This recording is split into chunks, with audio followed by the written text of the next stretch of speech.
Legends, welcome back to Botty.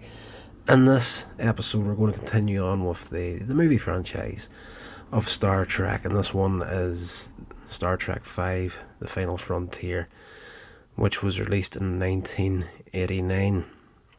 Now, a lot of people say this is probably the weakest of their Star Trek movies to star the original cast, and in all fairness, that's probably quite true, but I do have a real soft spot for this movie because of the relationships between Kirk, McCoy and Spock in this movie. Of course, it starts off they're out camping together on shore leave, and I just like that whole feel of that whole camping environment scene at the beginning of the movie. Really did enjoy it. There's a couple of fantastic comic moments between McCoy and Spock where they're trying to sing "Row, row, row your boat," and Spock just doesn't get the concept of the song, and in frustration McCoy says, "God, I liked him better before he died." Love that line in the movie, just the way he delivered it. Absolutely fantastic. I'm a bit weirded out about doing this podcast episode because it stands out in the movie. Like it doesn't shy away from the fact of the inspiration for this film, and the reason I'm a little bit weirded out by it is because I have actually had a real life experience in my past of this type of thing. But basically it was inspired by the phenomenon of televangelism and the high potential for fraud amongst practitioners. That's as far as I'm going to go with that. That is as soon as I read that line and the research for this podcast, I just thought, right, there's a group from my past. Like I fell victim to a similar sort of setup to those televangelisms a lot of years ago. Thankfully, I got the hell out of it about 5.5 years ago, but there's still that part of me that's like, if I'm going to review Star Trek V and a podcast and do it, honestly, I do have to bounce off this. And of course, this group is not really televangelism, but it's that kind of environment. It's similar to that there. Obviously this movie has got nothing to do with that, but with my past with them and me bouncing off this in this podcast, I'm just waiting for someone from that group to get hold of me online and go to town on me once more. Thankfully, well gone out of that by now, but that's another story for another time. But it is part of my past. It's made me who I am today, and I'm happy enough. Right now, this was directed by Captain James T. Kirk himself, William Shatner. He came up with the idea and the inspiration for it, and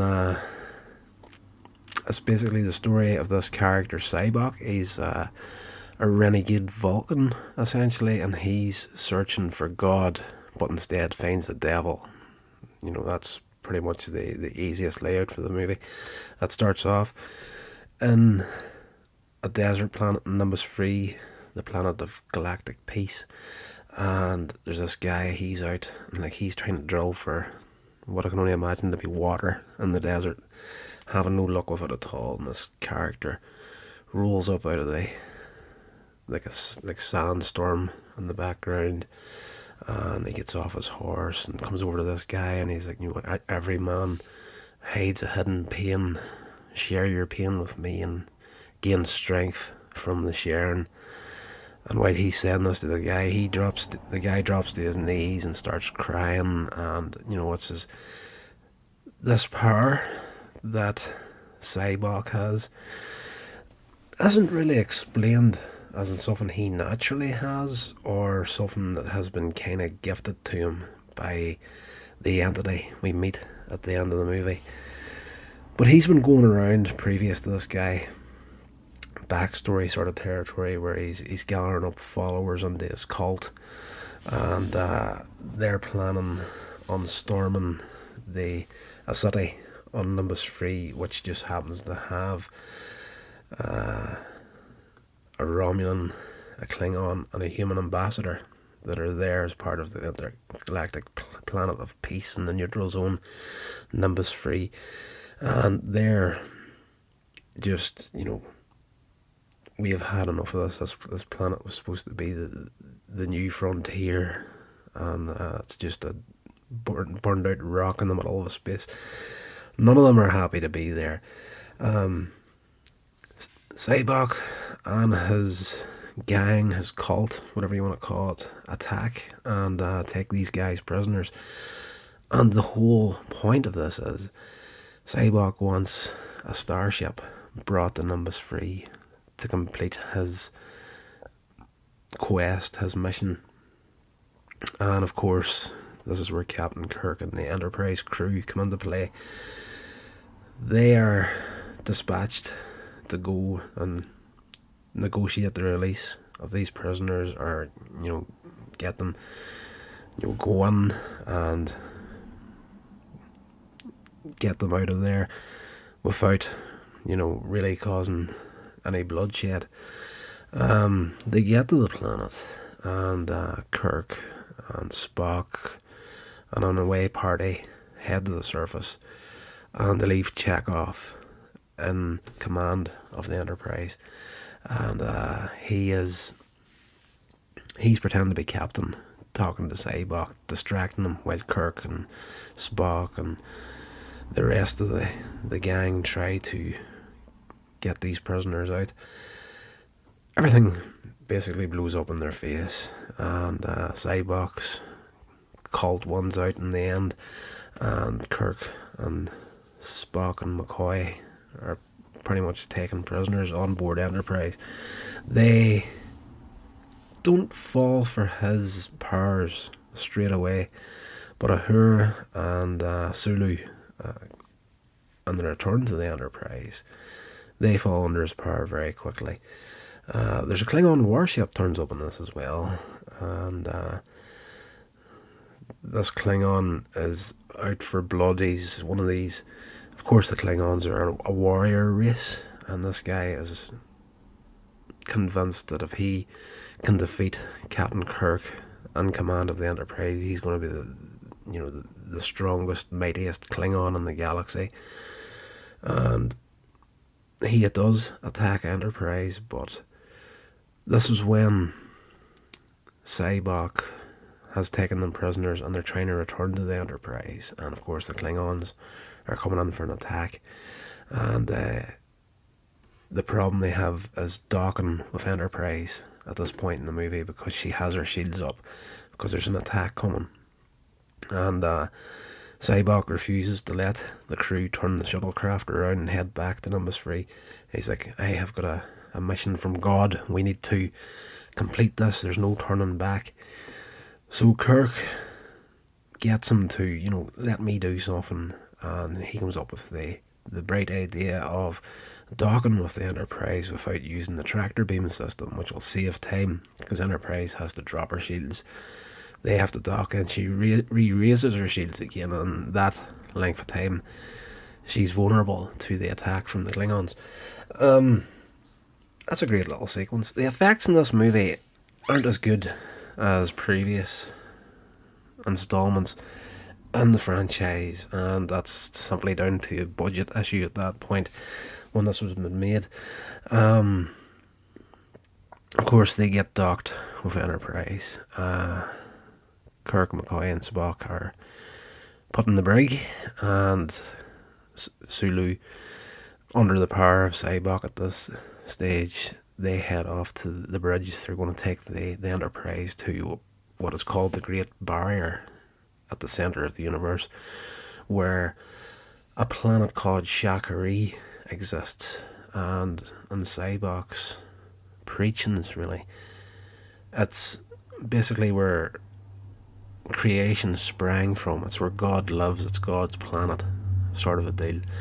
And of course there's all these different races on board Enterprise, and of course you got the humans there.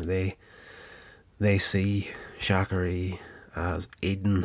Of course, the Vulcans see Shakari as where their god came from, and the Klingons and whatever race is on there, they've all got a story about this mythical planet at the centre of the universe. But this great barrier's here, and as far as anyone knows, it cannot be penetrated.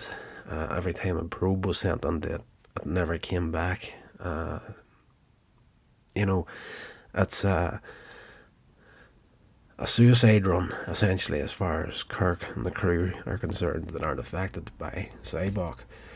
But Sybok puts the Enterprise on a course with this, and Kirk and Spock and McCoy manage to escape the brig, with the help of Scotty, of course. There's a lot of good comedy moments of Scotty in this movie too. I absolutely... This movie for me, growing up, when this movie came out, 89, I was like 10 years old when this movie came out, and this is the one where I really did... it sounds weird for me to say this, but this is the movie where I really did fall in love with the character of Scotty. He is absolutely fantastic in this movie. He's always had good comic moments throughout the Star Trek movies, but I enjoyed him a lot in this one. Of course, we all find out that Sybok is indeed the half-brother to Spock, and there's a brilliant little scene in the brig when he finally tells Kirk and McCoy, because he had a chance to gun him down when they get back to the Enterprise. He didn't do it, and he's like, Kirk ordered him, and he's all pissy that Spock has just damned the Enterprise, essentially, for not following orders.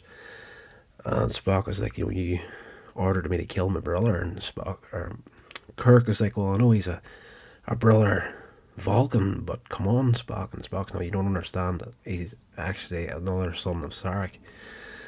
And Kirk is like, you made that up, because I happen to know you don't have a brother. And Spock is like, yeah, you're right, I've got a half-brother. And Kirk is like, I have to sit down, and he presses his button on the wall. And interestingly enough, my head is full of absolutely useless information. But they're in the brig. Kirk has this little button, this little seat comes out. But if you look at it closely, it's actually a toilet. And this is the only time in Star Trek up to this point where you actually see a toilet in any part of the show. No one's saying that out loud. We have been in crew quarters before in The Next Generation and whatnot, but I don't actually think you've ever physically seen a toilet on screen. So Star Trek 5, to the best of my knowledge at the recording of this podcast, is the only toilet in Star Trek history. Now, if I'm wrong, please correct me in the comments of this podcast, and I will happily admit to my ignorance in this situation. Though in saying that there, Star Trek Lower Decks is out, and I'm pretty sure if there's a Star Trek show that's going to have a toilet in it, at Star Trek Lower Decks. But I haven't actually got around to watching that show yet. But we will get there. This is Sceam Me Up Botty. We're going to be talking a mess load of Star Trek on this podcast, so it's only a matter of time before I get sat down to check it out. I'm just checking the time on the podcast here, because I've got a lot of other stuff to get done tonight, so this is going to be a short one, I'm pretty sure. After they escape, there's a scene where they have to climb up a turbo shaft to get to the bridge of the Enterprise, essentially. And for years I watched this movie, and it never actually dawned on me that the Enterprise is a fairly big ship, but in this turbo lift shaft, McCoy and Kirk start climbing up this ladder, and Spock disappears to get his rocket boots, which he had at the beginning of the movie throughout the camping scene at the start of the movie, which again, absolutely love that opening scene of them camping and Kirk trying to climb a mountain and falling off it, and Spock flying about like Buzz Lightyear. So in the turbo lift shaft, Spock finally reappears with these rocket boots on him, and he gets McCoy and Kirk to climb on board these boots, so like they're hanging off his shoulders. And at this point, Sulu and a load of the crew and Cyborg's cult are trying to trace them down, and they're too heavy for the boots to carry them. They're flying, but they're going down where they should be going up. Now, forgive me, these numbers are probably going to be pretty well off. I'm thinking that's 151. That's definitely above 140. But they're at the bottom of the lift. They're at deck 1. And Spock hits the rocket pack, or the rocket boots, and they shoot up this elevator shaft. And you see the numbers flying past, and it goes way up into, at least into the hundreds. Now, two things here. Enterprise isn't that big a ship. I'm not 100% sure how many decks she has, but I would be shocked if it was more than 50 decks. Now, please correct me in the comments below this video. Let me just look that up while we're talking about it. How many decks has Enterprise A got? Okay. Alright. The Enterprise A apparently had 78 decks, just according to a quick little Google search. But again, they're at the bottom of this lift shaft. The rocket boots go off. They shoot up this shaft. The numbers is flying past. They get way up into the hundreds. And she definitely does not have over 100 decks. Now, 78 they're saying here, apparently. No one's saying that. If you just look at the design of the Starship Enterprise, she would not have a turbo lift that would be a single turbo lift shaft that would go the full 78 decks, or however many decks is on her. You know, you've got the saucer section, which at the very most could be 14, 15 decks. Then you have the neck of the Enterprise heading down into the engineering section. Like it's a long ship. She's not all the one size from front to back. So those 78 decks are going to be spread across the entire length of the Enterprise. So that is the problem with that scene. The other problem is deck 1 is not at the bottom of the ship. Deck 1's actually at the very top of the ship, so the numbers are the wrong way around. You know, whatever the top number is, when they come into that ship, at the top of the lift, should have been at the very bottom of the lift, and as they went up, the numbers would be going down. But anyway, they get to a room where they can send out a distress signal.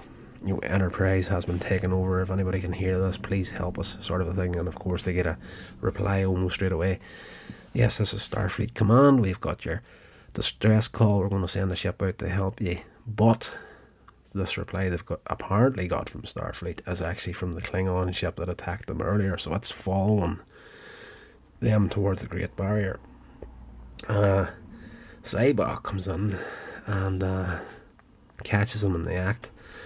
You know, Cyborg, for the villain in this movie, he's not actually a really, really bad guy. And you know, he left Vulcan because he had these beliefs that went against his teachings of his people.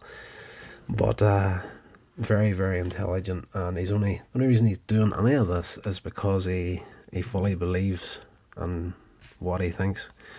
So he's running this entire cult sort of thing, but his heart is basically in the right place, and you know, he thinks he's chasing down God in this movie. And everybody else that comes under the control of his cult are thinking the same thing. We're going to see your God here, and you know, that's the power of a cult. You know, that's why they're so flippin' dangerous. But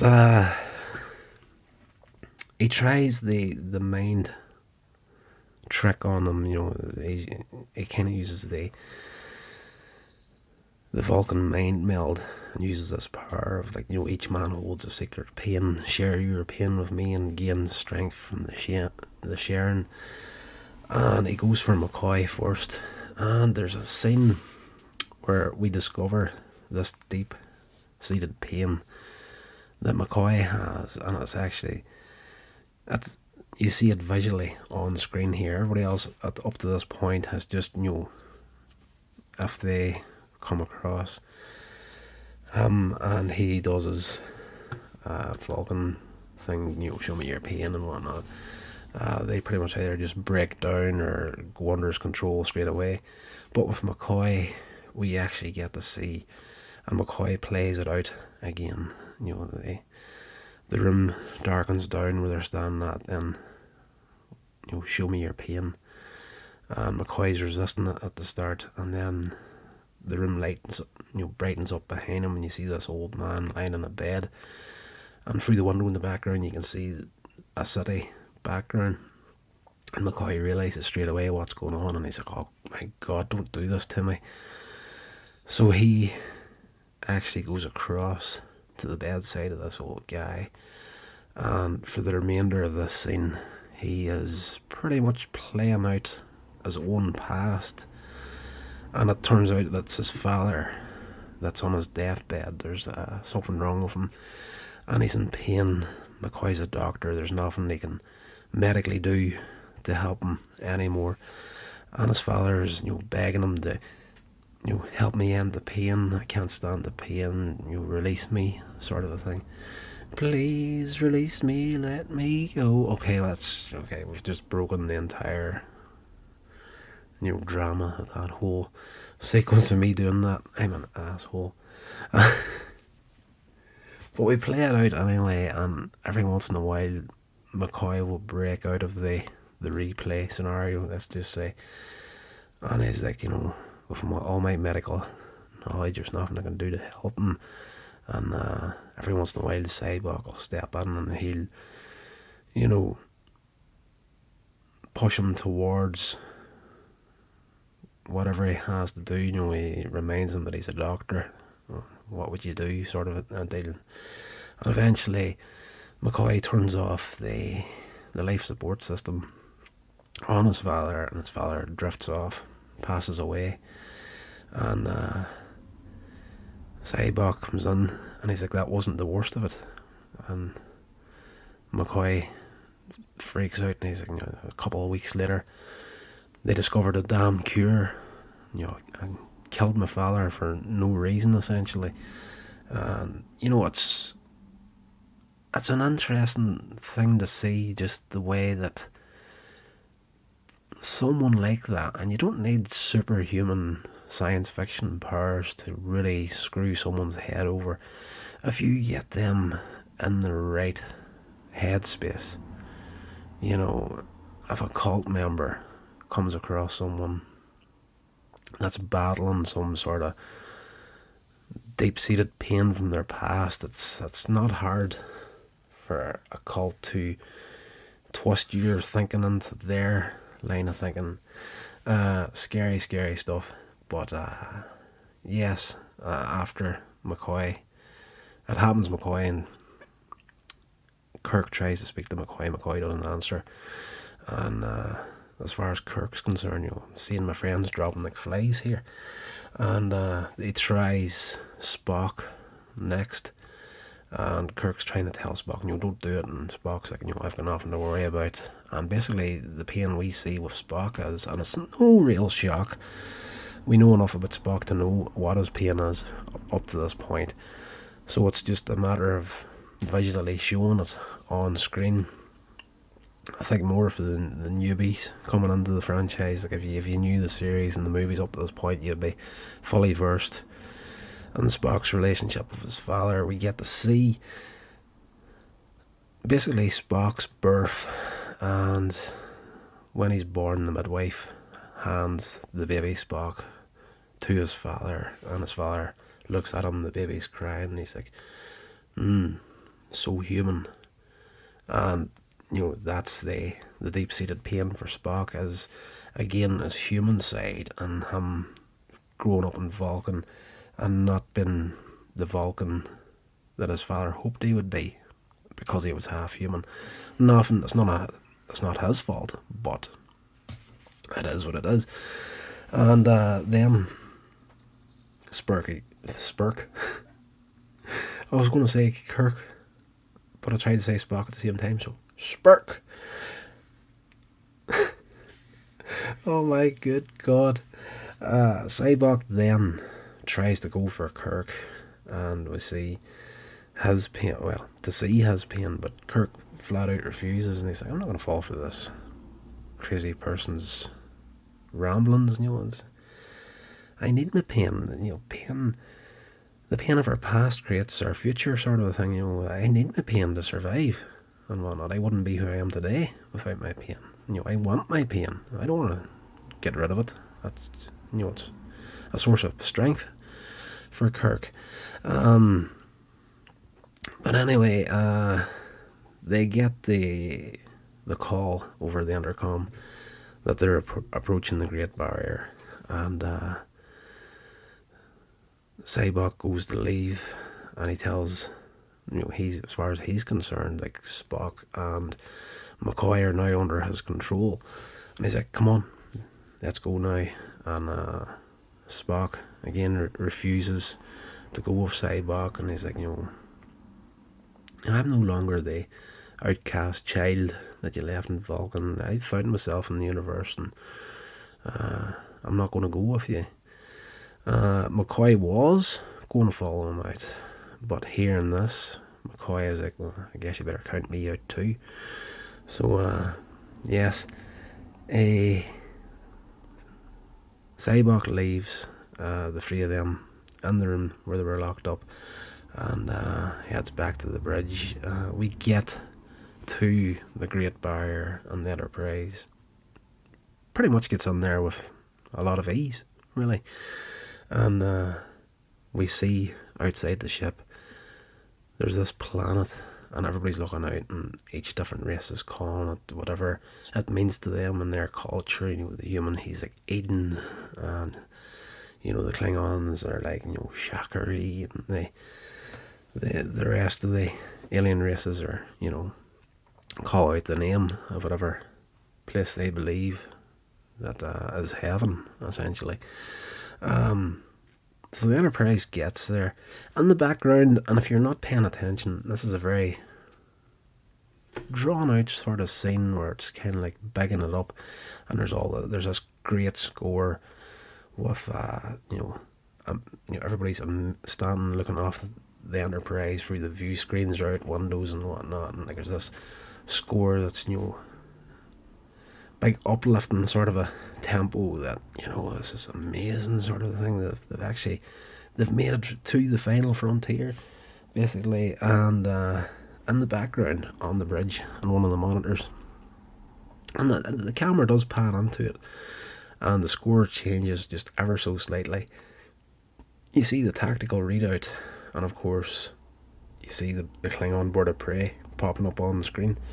So they are still coming after Enterprise. When they get Enterprise to Shakari, the planet, Kirk and McCoy and Spock are brought to the bridge, and Cyborg hands over complete control of the Enterprise back to Kirk. He says, "Your ship." And Kirk's like, "No conditions." And Cyborg is like, "No, because I hijacked Enterprise to get us here, and now that we're here, the ship is yours again." And Kirk is like, "I could easily turn us around and take us home." And Cyborg is, "You're not going to do that, because you also need to know what's down there." So off they go. Kirk, full control of his crew and whatnot again, and he says to Spock and McCoy and Cyborg, "Right, take a shuttlecraft to the surface." The transporter beam has been messed up the whole way through the movie. That's why we're always using shuttlecrafts in this film, which is a lot of the source of the comedy from Scotty in this. The Enterprise is actually falling apart in this movie after our test flight after Star Trek 4. Let's see what you've got, Scotty. And then we did, Captain. So off they go. They get to the surface, and eventually they come across this place where rocks come up out of the ground, and this giant face appears in front of them, and it's pretty much, Cyborg is like, I'm here. I followed your call, and I brought a starship and whatnot, and this thing shows this face like, I've got one voice, but hundreds and thousands of faces, and this one here might be more to your liking, sort of a thing, what you're thinking about. So that's like what the face of God would look like for humans, which is strangely like Santa Claus. So Cyborg basically has met his maker at this point in the movie, and it is, whenever the twist comes for Cyborg, it is very, very poetic. And I could get into this in a lot of personal detail here, but I'm not going to do that. I'm just going to go with the movie here at this point, because I know there's a few people that I've met in the past that are at some point that they've got their belief in God and whatnot, and at some point it doesn't matter whether you believe in God or not, when you die you're going to have to answer, and a lot of the guys that I've came across in the past are going to have a similar conversation to what Cyborg has in his final moments in this movie. But this thing, this God, this entity, let's just say, it's like, you came here in a starship, and Cyborg's like, we did. We got through the Great Barrier using the starship, and this entity is like, could this starship contain my wisdom and carry it out of the Great Barrier and into the universe? And Cyborg's like, yes, it could. And at this point, I'm just thinking, there's a line popped into my head from McCoy, which is absolutely brilliant. Kirk pipes up, and he's like, excuse me, can I ask a question? What does God need with a starship? And this entity isn't amused at Kirk, asking why do you need a starship? And he's like, who is this insolent creature, sort of a thing? And again, Kirk is like, don't you know? Aren't you God? Sort of thing. Like, he's questioning it flat out. And McCoy steps in and tries to pull Kirk back, and he's like, my God, man, you do not ask the Almighty for his ID. I absolutely love that line. But this entity shoots an energy bolt out of its eyes, smites Kirk to the ground, and Cyborg is like, what are you doing? And this entity's like, he's doubted me. And Spock backs Kirk up at this point. He didn't answer his question, what the hell do you need with a starship? Well, Spock doesn't say what the hell you need with a starship, unless it's Star Trek 4, whenever he was doing the whole, I'm in the past and we have to swear in the past. But he's like, you didn't answer his question. What does God need with a starship? And energy bolt again smites him to the ground. And the entity says to McCoy, do you doubt me as well? And McCoy's like, I doubt any God that would inflict pain and suffering on people that, Cyborg is trying to, please stop hurting my friends, sort of a deal. And at this point, this is where the entity actually shows what it is. It changes its face again. It's like millions of faces, but this is the face that you could really most identify with. And it doesn't just show a face now, it shows an actual full figure of a man. And as Cyborg looks on, he sees himself walking out of the light towards himself. And it's like, he is basically, whatever this entity is, the film never actually tells you exactly what this thing is, where it came from, or anything really. It's just this alien entity that, messed with Cyborg's head to get a starship through the barrier so it could escape. The only thing I'm led to believe is this great barrier exists to keep this thing trapped on this planet. And now it has a chance to escape. So what I'm thinking is this power that Cyborg had was actually something from this creature that got out and actually found a willing host in Cyborg to do its bidding to get a ship there. And the way Cyborg used the power and built up the cult and whatnot, and was this enigmatic leader, he finally comes face to face with his own arrogance, essentially. It's all my fault. It's my pride and arrogance that brought us here. And he does say something to get to Spock, and he does the Vulcan sign, and forgive me, brother. And then he goes back towards the entity, and he's like, I see your pain. Would you like to share it with me? And he goes on and starts wrestling with this thing. Kirk calls up Enterprise on the communicator, and he's like, send a photon torpedo down onto our coordinates right now. We need to kill this thing before it gets out of here. And they run for it. The photon comes down, blasts this thing to pieces, but you do still hear the moans and screams of this thing in the atmosphere. And they get back to the shuttlecraft. Nothing's working on it. They can't get away.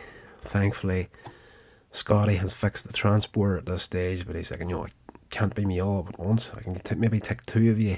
And Kirk tells him to beam up Spock and McCoy. Off they go, disappear.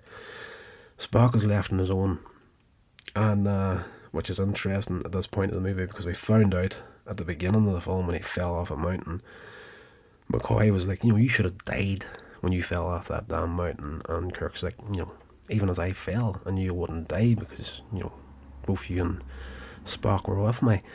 And he said, I've always known that I will die alone, which is even more poetic whenever you finally do get to see what Kirk's eventual demise will be in the Star Trek universe. That's jumping way ahead to Star Trek Generations. Well, it's not way ahead. It's only 2 movies worth from this point. But in the timeline of Star Trek, it's a heck of a long way away. 7 seasons worth of the Next Generation before you get there. But anyway, he's on this planet on his own. This entity is somewhere. He's climbing a mountain again, trying to escape. He gets to the top of this mountain. This thing appears, shooting energy bolts at him, trying to kill him.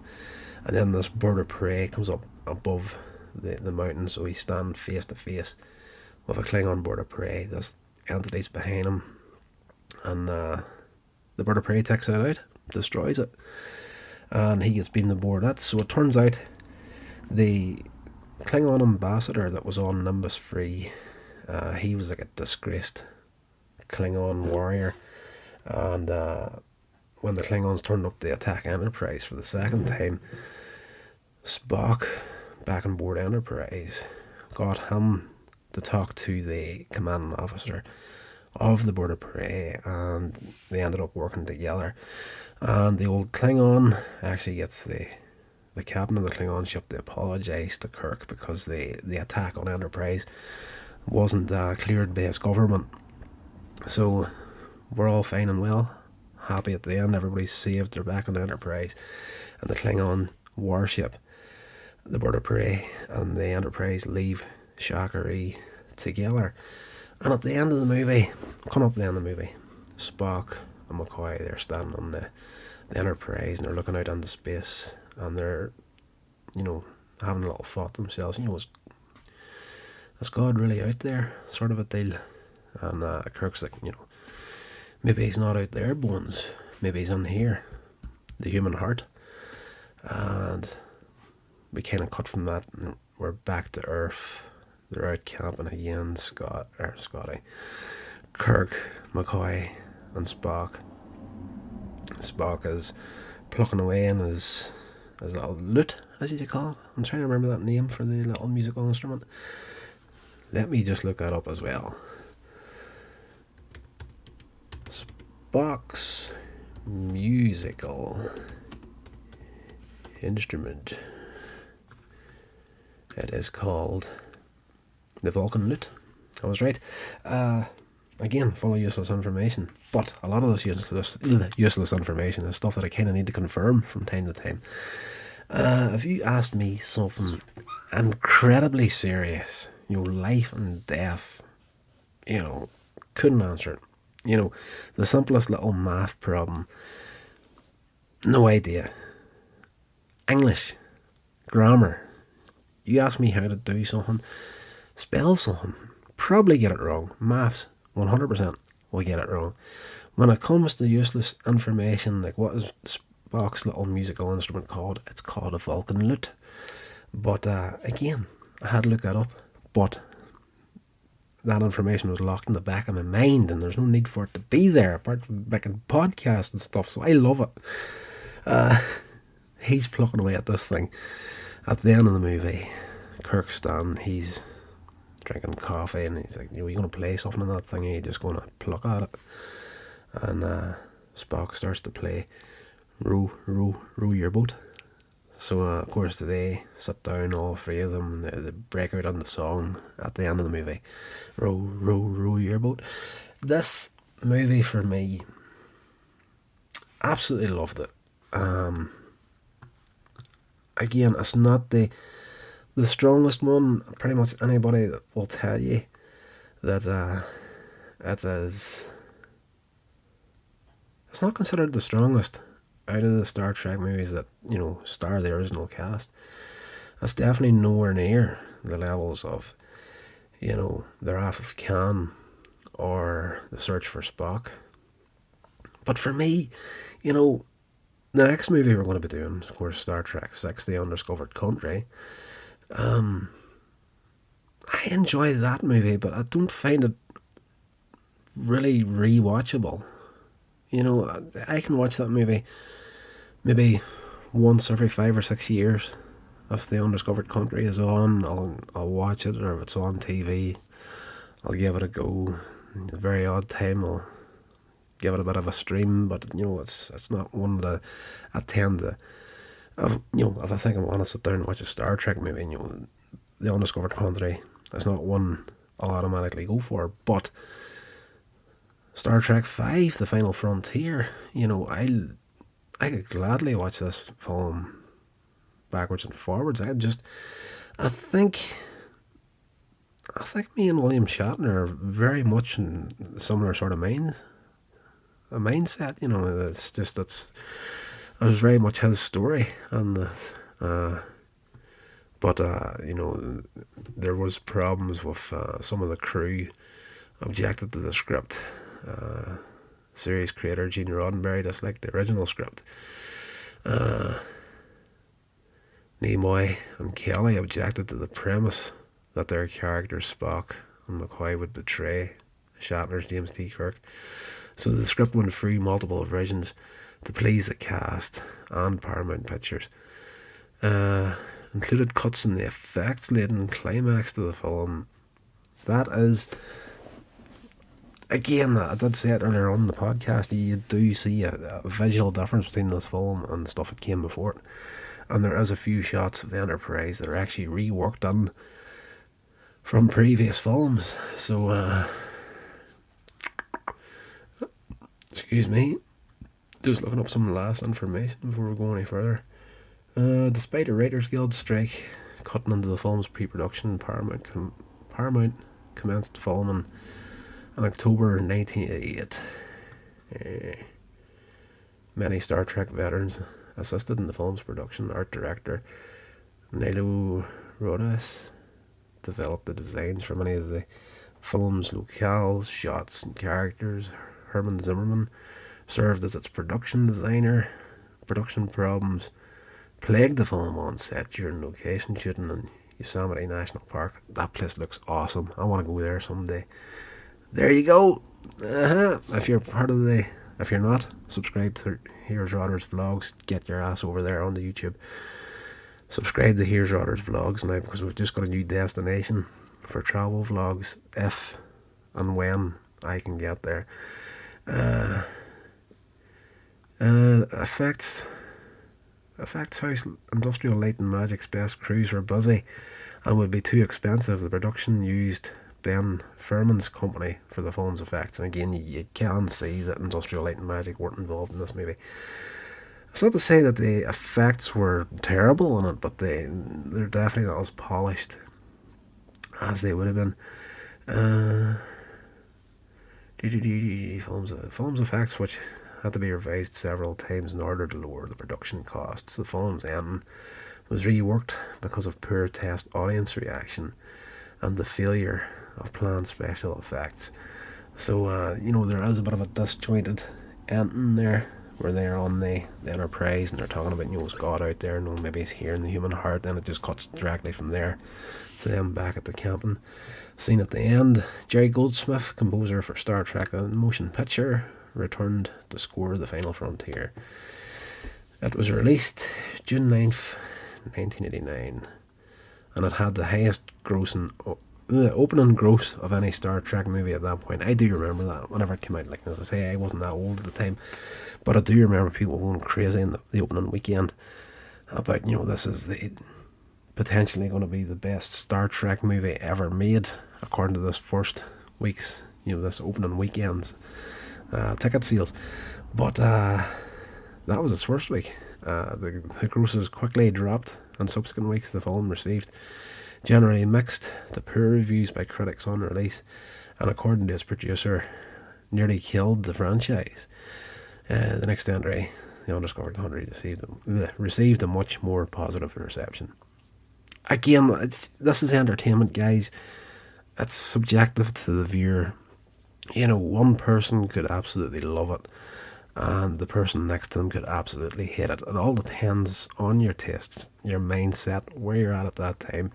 And again, for me, having fallen for a group with like a cult-like behaviour in the past, this film for me right now has got a new level. When I watched it, I was just like, I've been on the receiving end of something similar to this. So it seems it comes across as more of a deep film for me right now.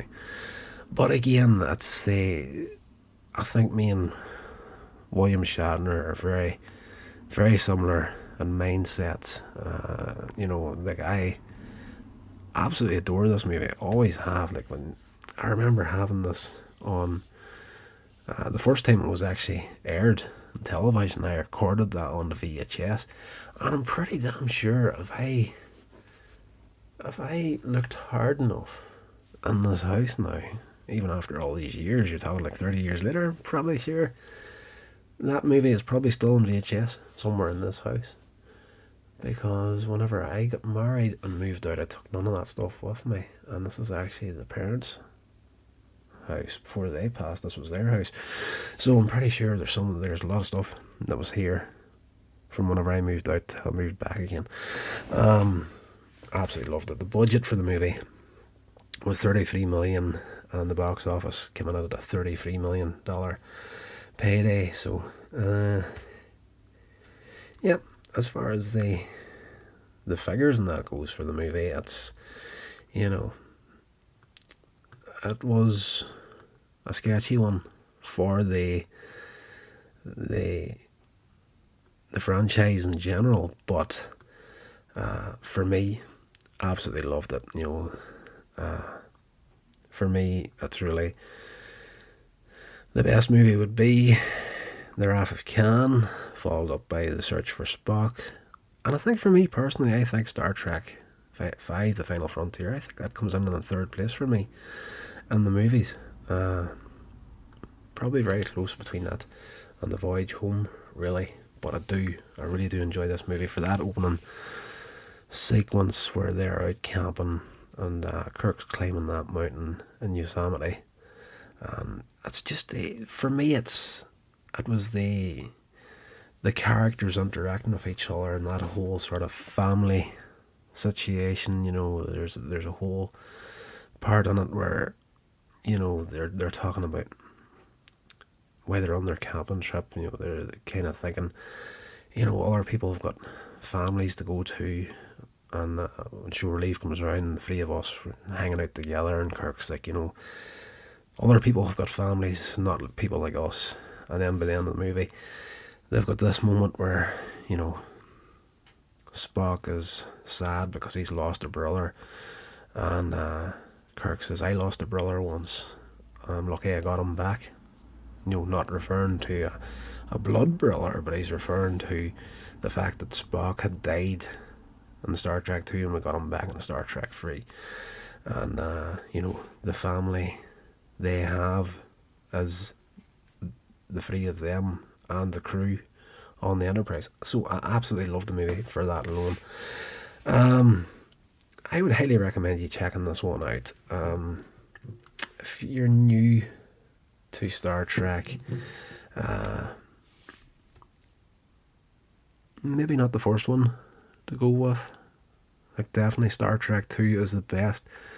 You know, the Wrath of Khan is definitely the best movie as far as an outside audience goes. You know, someone that's not a fan of the franchise could sit down and watch that film and have a fantastic time with it. But I think with this one, this is very, very much in the vein of the series, this movie. So if you're not a Trekkie, you mightn't like this one so much. But it's very, very good.